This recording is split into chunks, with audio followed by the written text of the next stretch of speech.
बिस्मिल्लाहिर्रहमानिर्रहीम। अस्सलाम वालेकुम।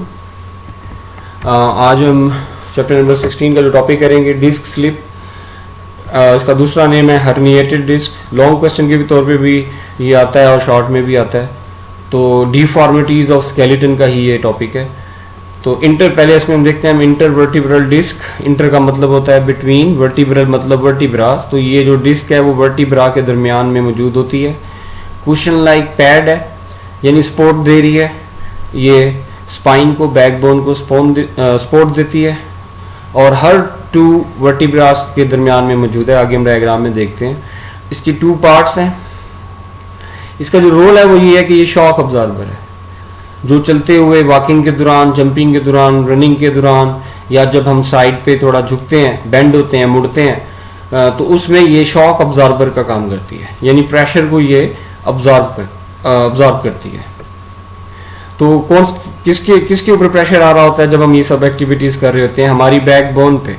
तो वो जो बैकबोन पे जो प्रेशर पड़ता है उस सारे प्रेशर को ये उस शॉक को अब्जॉर्ब करती है और बैकबोन को अपनी नॉर्मल शेप में रखती है। पार्ट्स और इसके जो स्ट्रक्चर हैं, इसमें टू पार्ट्स हैं। एक है न्यूक्लियस पल्पोसिस, एक है एनुलस फिब्रोसिस। तो ये देखें, ये हमारी बैकबोन है, वर्टिब्रल कॉलम है, और ये इसके अंदर वर्टिब्रास हैं, और हर दो वर्टिब्रास के दरमियान में ये आपको इंटरवर्टिब्रल डिस्क नज़र आ रही है। अगर हम इस डिस्क को बाहर निकालें तो इसका जो आउटर पार्ट है, जो बाहर वाला पार्ट है, वो एनुलस फिब्रोसिस कहलाता है, और जो अंदर वाला जो पार्ट है वो न्यूक्लियस पल्पोसिस कहलाता है। तो क्या होते हैं ये दोनों पार्ट्स? इनमें किसके बने हुए हैं? Annulus fibrosis.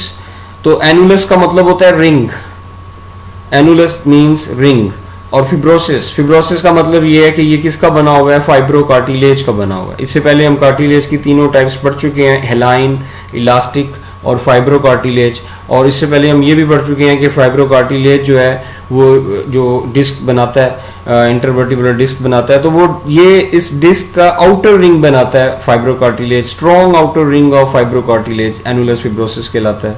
जो अंदर वाला पार्ट है वो न्यूक्लियस पल्पोसिस, वो एक रबड़ बॉल की तरह है, सेमी फ्लूइड है, और वो रबड़ बॉल की तरह का होता है। रोल क्या है एनुलस फिब्रोसिस का? रोल ये है कि ये जो वर्टिब्रास हैं उनको एक साथ होल्ड करके रखता है। सक्सेसिव मतलब एक के बाद एक जो वर्टिब्रास आ रहे हैं उनको जो एक ही जगह पे होल्ड करके रखता है, इकट्ठे उनको रखता है। और न्यूक्लियस पल्पोसिस का रोल ये है कि ये डिस्क को, इंटरवर्टिब्रल डिस्क को इलास्टिसिटी, यानी कि वो इलास्टिक यानी फैल भी सकती है, और कंप्रेसिबिलिटी मतलब प्रेस भी हो सकती है, दब भी सकती है। यानी दोनों कैरेक्टरिस्टिक्स हैं इस डिस्क में कि इलास्टिसिटी भी है यानी फैलती भी है, और कंप्रेसिबिलिटी भी है यानी प्रेस भी हो सकती है। तो इसकी वजह से ही ये शॉक अब्जॉर्ब जो है ना वो करती है। आगे देखते हैं एक और, हर्निएटेड डिस्क या स्लिप्ड डिस्क। तो हर्निएटेड जो डिस्क है इसको कॉमनली स्लिप्ड डिस्क कहते हैं। शॉर्ट क्वेश्चन में ये पूछेगा कि व्हाट इज हर्निएटेड डिस्क। तो इसमें क्या होता है हर्निएटेड डिस्क में? इसमें एनुलस फिब्रोसिस रैप्चर हो जाता है, फट जाता है, और एनुलस फिब्रोसिस के रैप्चर होने की वजह से जो अंदर जो सॉफ्ट रबड़ की तरह का जो न्यूक्लियस पल्पोसिस है वो बाहर आ जाता है। जैसे आप इसमें देख सकते हो कि ये बाहर वाला जो रिंग है वो फट गया है, रैप्चर हो गया है, और अंदर से ये बॉल जो है, ये जो सेमी फ्लूइड जो न्यूक्लियस पल्पोसिस है, ये बाहर आ गया। तो इसको हर्निएटेड डिस्क कहते हैं, यानी एनुलस फिब्रोसिस रैप्चर हो जाएगा, और उसके रैप्चर होने की वजह से अंदर का जो न्यूक्लियस पल्पोसिस है वो बाहर आ जाएगा। काजेस, इसकी वजह क्या है, ऐसा क्यों होता है कि डिस्क जो है वो रैप्चर क्यों होती है? सीवियर और सडन फिजिकल ट्रॉमा, यानी बॉडी को फिजिकल कोई चोट लगी है, यानी कोई चीज़, किसी चीज़ ने हिट किया है स्पाइन को, बैकबोन को, वर्टिब्रल कॉलम को। अगर कोई चीज़ हिट करती है अचानक से और ज़ोर से, तो तब ये डिस्क जो है ना इस तरह रैप्चर हो सकती है। या फिर कोई आगे की तरफ झुकता है और कोई भारी चीज़, कोई हैवी चीज़ उठाने के लिए एकदम से अगर वो ऊपर उठता है, तो इससे भी एक या एक से ज़्यादा जो डिस्क हैं वो रैप्चर हो सकती हैं, यानी वो हर्निएशन उनमें हो सकती है। तो इसलिए जब भी कोई चीज़ उठाएं, अपना जो उसको उठाते हुए अपना जो प्रेशर है वो फुट पाँव के ऊपर डालें, और वो जो है ना वो फिर उस पे स्पाइन के ऊपर या बैकबोन पे प्रेशर कम हो जाएगा और वो जो है ना उसको कोई प्रॉब्लम नहीं होगा। तो अगर ये हो जाता है तो क्या होगा, इसके इफ़ेक्ट्स क्या हैं अगर इस हर्निएशन के, स्लिप डिस्क के, तो न्यूक्लियस पल्पोसिस जो है ना वो बाहर आ जाता है। जब आउटर रिंग रैप्चर होगा तो न्यूक्लियस पल्पोसिस बाहर आ जाएगा और वो क्योंकि एक रबड़ की तरह है और वो रबड़ जो है ना वो जो ये जो रबड़ी जो मटेरियल है ये न्यूक्लियस पल्पोसिस ये प्रेस करेगा, दबा देगा स्पाइनल कॉर्ड को या फिर स्पाइनल नर्व्स को जो कि स्पाइनल कॉर्ड से निकल रही हैं उनको प्रेस कर देगा, उनको दबा देगा। स्पाइनल कॉर्ड को भी प्रेस कर सकता है ये रबड़ का जो मटेरियल है, न्यूक्लियस पल्पोसिस जो रबड़ की जो बॉल है जो बाहर निकल रही है डिस्क से, और वो स्पाइनल नर्व्स को भी प्रेस कर सकती है। तो इसकी वजह से सीवियर पेन होगा और वो जो स्पाइनल नर्व्स हैं या वो जो पार्ट है स्पाइनल कॉर्ड जो प्रेस हुआ है वो डिस्ट्रॉय भी हो सकता है, वो डैमेज भी हो सकता है। पिछली एक इस डायग्राम में हम देखते हैं, ये देखें इसमें जो है ना वो इस केस में देखें ये जो रबड़ बॉल है ये आउटर रिंग जो है वो रैप्चर हो गया, न्यूक्लियस पल्पोसिस बाहर आ गया, रबड़ बॉल बाहर आ गया और उसने स्पाइनल कॉर्ड को क्या कर दिया, प्रेस कर दिया।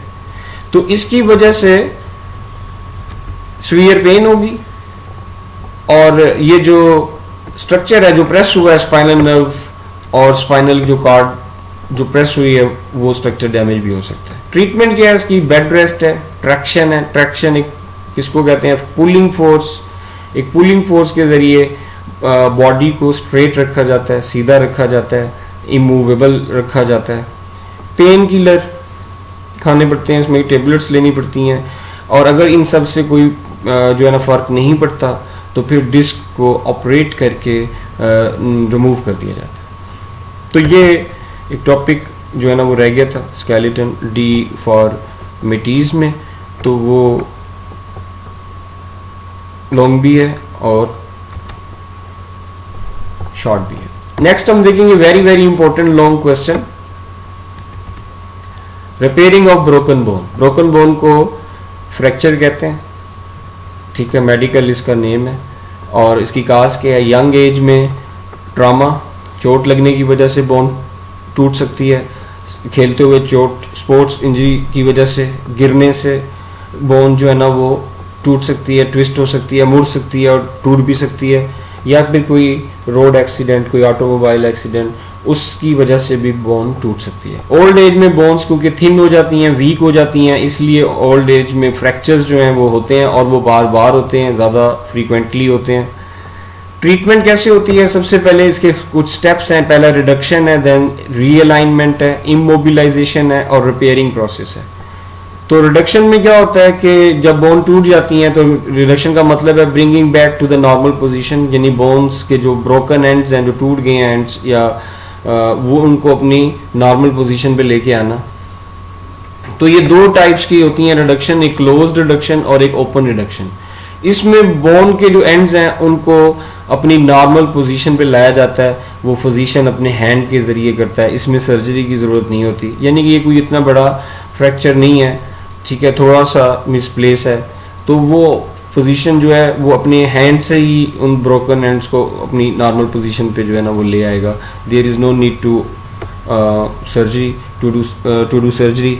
तो क्लोज रिडक्शन। ओपन रिडक्शन में सर्जरी करनी पड़ती है, इसमें जो बोन एंड्स हैं उनको इकट्ठा रखने के लिए पिंस को इस्तेमाल किया जाता है, वायर्स को इस्तेमाल किया जाता है। जैसे आप देख सकते हो इस डायग्राम में कि ये ब्रोकन बोन्स हैं, ब्रोकन एंड्स हैं एक बोन के, और उनको एक अपनी नॉर्मल पोजीशन पे स्टेबल रखने के लिए ये पिंस का और वायर्स का जो है ना वो यूज़ किया गया है। तो इसके लिए सर्जरी जो है ना वो करनी पड़ती है।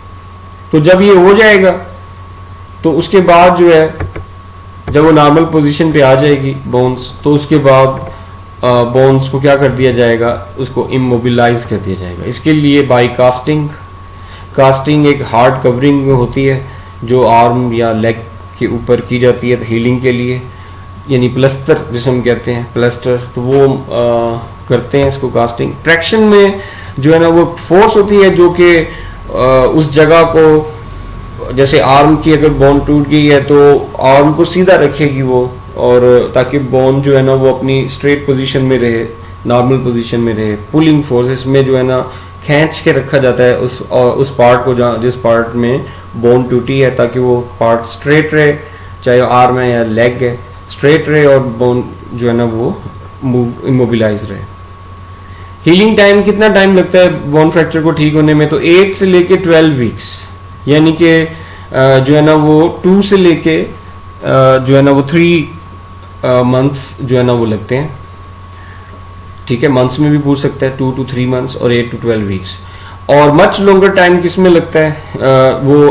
एक तो वो जो बोन्स जैसे लेग बोन है, पेल्विक बोन है, हिप की बोन है, इनको ज़्यादा टाइम लगता है क्योंकि ये वेट बेयरिंग बोन है। तो ड्यूरिंग फ्रैक्चर हीलिंग प्रोसेस जो मूवमेंट लिटिल बिट जो पेशेंट करता है, तो इन बोन्स के ऊपर जो है ना वो वेट पड़ता है, और जिसकी वजह से जो है ना वो इनकी इमोबिलाइजेशन इफेक्ट होती है, ये थोड़ा मोबिलाइज होती हैं बोन्स, तो इसलिए हीलिंग स्लो करती हैं, क्योंकि ये फ्रैक्चर के दौरान भी, हीलिंग प्रोसेस के दौरान भी प्रॉपरली इमोबिलाइज नहीं रह सकती। इसलिए तो और जो लोग एल्डरली पीपल हैं, जो बूढ़े लोग हैं, उनकी बोन्स भी जो है ना हीलिंग में ज़्यादा टाइम लेती हैं, क्योंकि उनकी ब्लड सर्कुलेशन जो है ना वो पुअर होती है। रिपेयरिंग प्रोसेस में 4 फेजेस हैं, बारी बारी हम सबको देखेंगे। पहली फेज है हीमाटोमा फॉर्मेशन, ये शॉर्ट क्वेश्चन है। अब देखिए बोन जो है ना वो टूट गई है, अब बोन के अंदर की जो ब्लड वेसल्स हैं वो भी टूट गई हैं। ठीक है, बोन के अंदर की और बोन के इर्द गिर्द की ब्लड वेसल्स वो भी टूट गई हैं। हेमरेज हो गया है, हेमरेज का मतलब है कि ब्लड वेसल से ब्लड का निकलना। तो बोन टूटने की वजह से ब्लड वेसल्स जो बोन के अंदर मौजूद हैं, बोन के इर्द गिर्द मौजूद हैं, वो टूट गई हैं और उन हेमरेज हो गया है, ब्लड निकल रहा है, और वो ब्लड का जो है ना वो मैस बन जाता है। ठीक है, इस क्लॉटेड ब्लड के मैस ऑफ क्लॉटेड ब्लड को हीमाटोमा कहते हैं। तो ये इस तरीके से ये हीमाटोमा जो है ना वो बन गया है। एक ब्लड जो निकल रहा था ब्लड वेसल ऑफ बोन से, वो उसका क्लॉट बन गया है, वो जम गया है ब्लड यहाँ पे, और this clotting of the blood at fracture site is known as haematoma. तो उस फ्रैक्चर साइट पे जो बोन सेल्स मौजूद हैं, जो इस जगह पे जो बोन सेल्स हैं फ्रैक्चर साइट पे, उन बोन सेल्स को फूड नहीं मिलेगी, क्योंकि ब्लड वेसल्स ब्लड नहीं आ रहा, तो फूड नहीं मिलेगी और वो डेड होना शुरू हो जाएंगे फ्रैक्चर साइट पे, और वो जो फ्रैक्चर साइट है वो फूल जाएगी, स्वोलन हो जाएगी और पेन होगा। मैं दोबारा बोल रहा हूँ, वेरी इजी। बोन के टूटने की वजह से जो ब्लड वेसल हैं वो भी टूटेंगी। टॉर्न का मतलब है टू ब्रेक। बोन के अंदर की ब्लड वेसल, उसके बाहर की भी हेमरेज हो जाएगा, यानी ब्लड निकल आएगा बाहर, और वो ब्लड का जो है ना वो क्लॉट बन जाएगा, हीमाटोमा। और बोन सेल्स जो हैं उनको फूड नहीं मिलेगी फ्रैक्चर साइट पे, और वो फ्रैक्चर साइट जो है वो स्वोलन हो जाएगी और पेनफुल हो जाएगी। तो फ्रैक्चर होने के 6 से 8 घंटे के बाद तक हीमाटोमा जो है ना वो बन जाता है। सेकंड देखते हैं। सेकंड जो है ना वो सॉफ्ट कैलस फॉर्मेशन है। Second step callus formation. ये कैलस कौन है? ये सॉफ्ट कैलस है। तो ये बनना शुरू हो जाता है जो है ना वो कैलस, आपने देखा था प्लांट्स वाले टॉपिक में भी कि उस जगह पे बनता है कैलस। कैलस एक उस स्ट्रक्चर को कहते हैं जो वुंडेड एरिया में बनता है, जख्म हुई है जगह, या जो इंजर्ड हो गई है जो साइट, वहाँ पे जो टिश्यू बनता है, वहाँ पे जो स्ट्रक्चर बनता है उसको कैलस कहते हैं। तो सॉफ्ट कैलस जो है ना वो बनना शुरू होता है फ्रैक्चर होने के 48 आवर्स के बाद, और इसको 3 to 4 वीक्स लगते हैं सॉफ्ट कैलस को मुकम्मल बनने में। तो सबसे पहले क्या होगा कि कैपिलरीज, न्यू कैपिलरीज वो ग्रो करेंगी। जैसे ये न्यू ब्लड कैपिलरीज हैं, ये फ्रैक्चर वाली जगह है, और ये वहाँ पे न्यू ब्लड कैपिलरीज ग्रो कर रही हैं। ये जो न्यू ब्लड कैपिलरीज हैं इसके थ्रू WBCs जो है ना वो यहाँ पहुँचेंगे फ्रैक्चर साइट पे, और वो हीमाटोमा को जो है ना वो ख़त्म करेंगे, साफ़ करेंगे, डेब्रस को भी साफ़ करेंगे। हीमाटोमा जैसे है ब्लड को जो है ना इनगल्फ कर लेंगे, क्लॉटेड ब्लड को, और बोन के अगर उसमें कोई टुकड़े हैं, कोई पीसीज हैं, तो उसको भी वो इनगल्फ कर देंगे, तोड़ देंगे, और उस जगह पे बिल्कुल जो डेब्रस है, जो ब्रोकन पीसीज हैं और हीमाटोमा है, वो सब साफ़ हो जाएगा। उसके बाद सेल्स हैं फिब्रोब्लास्ट, ये कोलेजन बनाने वाले सेल हैं। कोलेजन एक फाइब्रस प्रोटीन है। और ऑस्टियोब्लास्ट, ये बोन बनाने वाले सेल हैं। ये इस ब्लड के जरिए फ्रैक्चर साइट पे आएंगे और वहाँ पे ये बोन बनाना शुरू कर देंगे। तो ये न्यू ब्लड कैपिलरीज ने पहले बनेंगी, और उसके बाद ये जो है ना कार्टिलेज और बोन का कॉम्बिनेशन जो है ना वो बनेगा, जिसको हम सॉफ्ट कैलस कहते हैं। तो सॉफ्ट कैलस जो है ना वो 3 से 4 हफ्तों में बन जाता है। इसमें क्या होता है, पहले न्यू कैपिलरीज ग्रो करेंगी, ब्लड के जरिए WBCs आएंगे, वो WBCs जो है ना वो यहाँ पे डेब्रिस को क्लियर करेंगे और उसके बाद जो है ना यहाँ पे सॉफ्ट कैलस बनेगा। That is the combination of उसके बाद जो है ना फिब्रोब्लास्ट और ऑस्टियोब्लास्ट सेल आएंगे। फिब्रोब्लास्ट कोलेजन बनाते हैं, ऑस्टियोब्लास्ट बोन्स बनाने वाले सेल हैं, ये फ्रैक्चर साइट पे आएंगे और यहाँ पे आके सॉफ्ट कैलस बनाएंगे, बोन बनाएंगे। थर्ड स्टेप है बोनी कैलस फॉर्मेशन। तो ऑस्टियोब्लास्ट और ऑस्टियोक्लास्ट देन ये जो है ना वो जो इस जगह पे मौजूद हैं ये डिवाइड होंगे, डिवाइड होने के बाद मल्टीप्लाई होंगे और किसकी तरफ जाएंगे, ये फ्रैक्चर साइट पे जाएंगे। और ये दोनों सेल ऑस्टियोक्लास्ट जो कार्टिलेज जो बना था इसके अंदर, जो कार्टिलेज है उसको वो क्या करेगा, ख़त्म करेगा कार्टिलेज को और उसको रिप्लेस करता जाएगा ऑस्टियोब्लास्ट जो है ना वो बोन से। इस तरह सॉफ्ट कैलस जो है ना वो बोनी कैलस में कन्वर्ट हो जाएगा। मैं दोबारा बोल रहा हूँ, इस स्टेप में क्या होगा कि ऑस्टियोब्लास्ट और ऑस्टियोक्लास्ट ये सेल्स जो है ना वो फ्रैक्चर साइट पे आएंगे, वहाँ मल्टीप्लाई होंगे, अपने नंबर को इंक्रीज करेंगे और ऑस्टियोक्लास्ट कार्टिलेज सॉफ्ट कैलस में जो कार्टिलेज है उसको ये इनगल्फ करेगा, ख़त्म करेगा और ये उस कार्टिलेज को ऑस्टियोब्लास्ट बोन से रिप्लेस करता जाएगा। इस तरह सॉफ्ट कैलस जो है ना वो बोनी कैलस में कन्वर्ट हो जाएगा। और ये जो प्रोसेस है ये इंजरी होने के बाद, फ्रैक्चर होने के बाद 3 से 4 हफ्तों के बाद शुरू होता है, यानी 1 महीने के बाद दूसरा जो महीना होता है फ्रैक्चर होने का उसमें ये स्टार्ट होता है। क्योंकि फर्स्ट मंथ में तो सॉफ्ट कैलस बनता है और सेकंड मंथ में ये बोनी कैलस बनता है और ये 2 to 3 मंथ्स तक जारी रहता है ये प्रोसेस।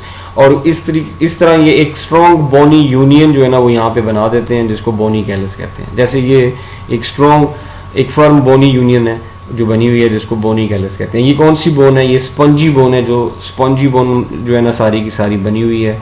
तो इस तरह एक फर्म एक स्ट्रॉन्ग बोनी यूनियन जो है ना वो बन जाता है, सॉफ्ट कैलस बोनी कैलस में कन्वर्ट हो जाता है और बोन जो है ना वो इस तरीके से हील अप हो जाती है।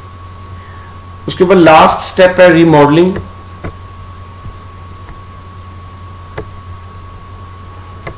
तो रीमॉडलिंग में सेवरल मंथ्स तक चलती है ये, ठीक है। इसमें बोनी कैलस जो है उसको रिमॉडल किया जाता है, यानी कि उसको लास्ट टच दिया जाता है, रिन्यू उसमें उसको रिन्यू किया जाता है। और ये कैसे किया जाता है रिमॉडल, इसको एक्सएक्स मटेरियल के ज़रिए, मिनरलाइजेशन यानी मिनरल्स के ज़रिए। और ये किस जगह पे होता है ये प्रोसेस, रिमॉडलिंग कहाँ होती है, on the out side of the bone, यानी कि आउटसाइड यानी कि कम्पैक्ट बोन जो पार्ट है उसमें जो है ना वो हो रही होती है। तो फाइनल स्ट्रक्चर जो बनता है रिमॉडलिंग के बाद वो ओरिजिनल अनब्रोकन बोन से मिलता जुलता होता है और वो उसी तरह की स्टिमुलाई को वैसे ही रिस्पॉन्ड करता है जैसे अनब्रोकन बोन रिस्पॉन्ड करती है।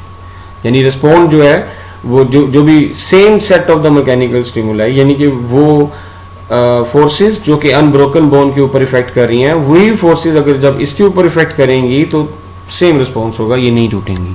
तो टोटल लाइक अनब्रोकन बोन की तरह बन जाती हैं। तो यहाँ पे देखें, हमने यहाँ पे पिछले स्टेप में देखा था कि सारी की सारी स्पंजी बोन बन जाती है, लेकिन यू नो कि आउटसाइड कम्पैक्ट बोन होती है और अंदर वाली साइड जो है वो स्पंजी होती है। तो फिर यहाँ पे मिनरलाइजेशन होती है, एक्सेस मटेरियल यानी बहुत ज़्यादा मटेरियल यूज होता है, बहुत ज़्यादा मिनरलाइजेशन होती है और फाइनली कई महीनों के बाद ये वाला जो पार्ट है स्पंजी बोन का ये किस में कन्वर्ट हो जाता है, ये कम्पैक्ट बोन में कन्वर्ट हो जाता है और इस तरह ये पहले जैसी अनब्रोकन बोन की तरह बन जाती है।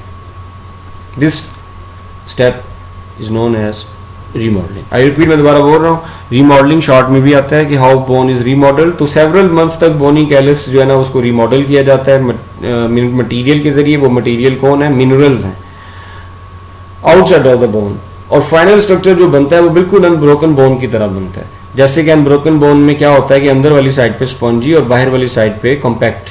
तो यहाँ पे जो बाहर वाली साइड है वहाँ पे क्या होता है, वहाँ पे मिनरलाइजेशन होती है और मिनरल्स ऐड होते हैं और ऐसा ऐसा ग्रेजुअली कई महीनों के बाद जाके ये कॉम्पैक्ट बोन इस फ्रैक्चर वाली साइड पे बाहर बन जाती है और बोन वैसी हो जाती है जैसे अनब्रोकन बोन होती है। तो that is end of the topic. अल्लाह हाफिज़।